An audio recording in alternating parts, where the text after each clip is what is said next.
Can you just talk in general about conversations? Because people probably have good intentions, but because they're in these spaces, the imagination may not be nurtured for new possibilities. So how do you, when you just talk about having that different conversation, can you talk about changing the conversation from solving problems to possibility conversations, and then into that embracing the mystery, you know, versus the transforming mystery versus selling certainty?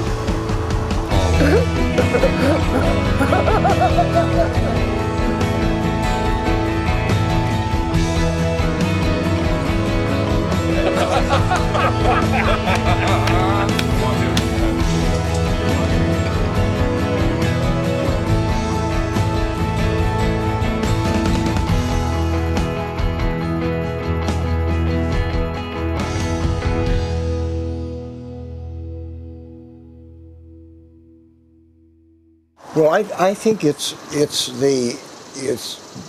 being nurtured in the awareness that the dominant narrative of consumerism, or whatever you label it, is not the narrative of my life. And as long as I trust that narrative, I'm going to be alienated from myself. Because the true narrative of my life has to do with my hurts and with my hopes. And the consumer narrative doesn't want you to notice your hurts and wants to transpose hopes into desires. And hopes and desires are not equivalent categories. So I think the work is to cause an exodus from the consumer narrative into this other narrative. And what Peter has picked up from what I've said is that when they left the consumer narrative of Egypt, they were in the wilderness and were astonished to find out that there were ample resources there. But we never believe that there are ample resources outside the dominant narrative. That, it seems to me, is always the struggle. And in the New Testament, it works the same way. The reason that Jesus finally had to be executed is that he was evidencing resources that were not administered by the empire, and they couldn't tolerate that. Can you talk about that, finding resources in this process of restoration that are in community? Talk about the commodification and these other things being our mediator, but you talked about connectedness and finding people's gifts or their vocation inside the restoration of community. What is, I'm rambling, but there's two levels. One is Walter and I can say these things, and we spend our lives trying to get clear in the saying of them and try to make sense of it all. None of which constitutes restoration. That's right. And so the saying of it is context. So what I have you doing and what I try to do is say, well, what do we have to offer to this? And partly you say, well, if we have a audience, we're standing and they're sitting, we can create a context, but that's not restorative. It creates conditions where restoration is possible. The only thing that's restorative is when citizens engage in conversations with each other that lead into a new possibility or a new. And so it all comes from the questions you ask and the realization that when we gather, I know that citizen-to-citizen conversation is the restoration. Now, most people don't know that, especially in church. That's right. They go to church and you get a huge welcome at the door. And then you're on your own. That's right. They take you to a pew, and the pew is a little bit kind of like Walter says, the Solomon's Temple, you know, the economy, business class, and first class. And then I'm on my own. I sit there patiently waiting with like-minded people next to me.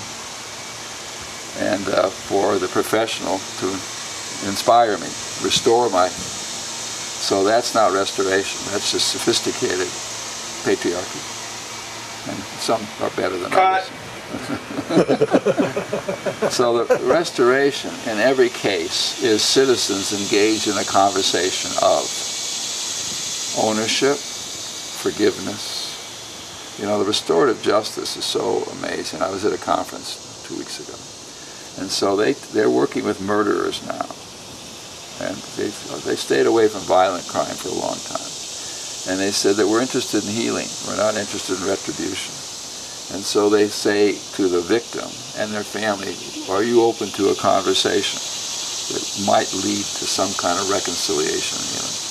And they say to the criminal, are you open to a conversation? And they invite people from the community. And then the first thing is they say, did you do this? And the criminal has to say, I did it. No story, no excuse, because 70% of people in prison didn't do it. All right, you don't understand, or you know, the dog ate my homework. And so, did you do it? Yes. So confession is that. And then the next question to them is to say, are you sorry? Are you willing to apologize? And they say yes. And if they say yes, then they look to the community and look to the victim and the family and say, do you believe me? And if they say yes, then the next question is, the victim says, will you forgive me? And he asks for forgiveness. The victim and the community says, well, and if they're willing to forgive them, the next question is to the criminal, are you willing to provide restitution? You've caused damage to the community and to the family. What can you devise that would constitute restitution? And if they say yes and the community believes it, out of jail. They're out of the correction and they're back. This is actually happening? This is happening in 300 cities in America. It's called restorative justice. It's quite amazing. Now you'll never read about it because I haven't seen it on the news, so you won't read about it in the news. This is why the story of Elijah stopped with the healing. That's right. That's right. So the news question is, what's news? So that's why journalism is our work. This is what you're trying to reconstruct journalism by doing this tape. And so that to me is restorative. Citizens having these conversations with each other. So if we wanted real healing to take place in a church, first we got to get rid of the pews, because I can't. Right now, everybody's turning their back on me. Everybody, every other parishioner, every time I go to church, and the temple's no different, turn their back on me. So what's restorative about that? So it's all about citizen to citizen. It's all about. That's why the.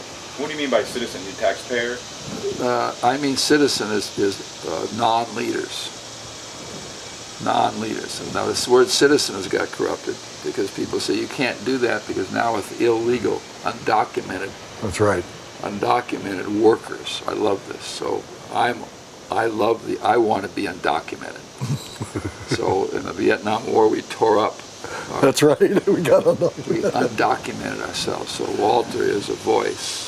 Using the Old Testament as the field of cultivation of undocumenting experience. And so undocumented people coming together in conversation with each other. Now, not about anything, okay? Not what did you think of the sermon, but about what's the possibility that you're a stance for. So when I start gatherings, I don't ask people, why did you come? Or what do you expect? Because they worship too small a God. I ask them, what's the commitment that you are that brought you into this room? Because I have choice over that. I don't ask people about their stories. I'm not interested in how you grew up, actually. I am because of habit.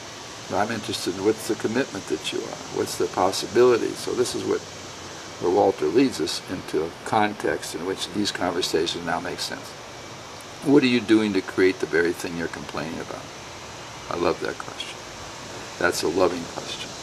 So you're confronting people with the freedom. So it's inviting. So whatever you're leading, whatever you're running, you're always inviting people into a narrative they're not used to having, which is one.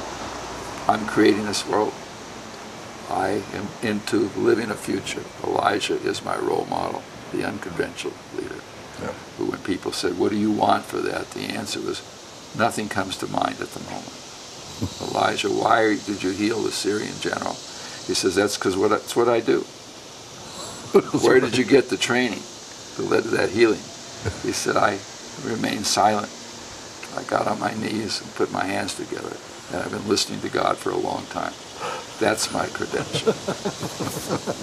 That's all right. And so the word restorative I like. I've played with the word transformation, but it's too popular. All right, you play with the word, so I like a restorative, communal restoration. And it comes in the way we gather. And this is my offer or contribution, is I know that the way we gather is decisive.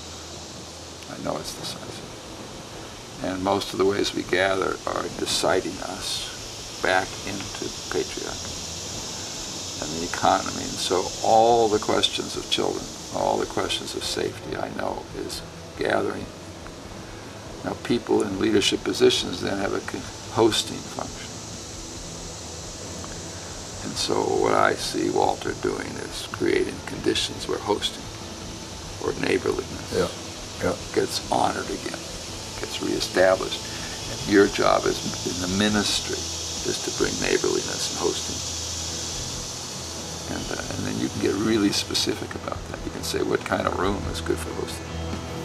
In most cases, it's not this one.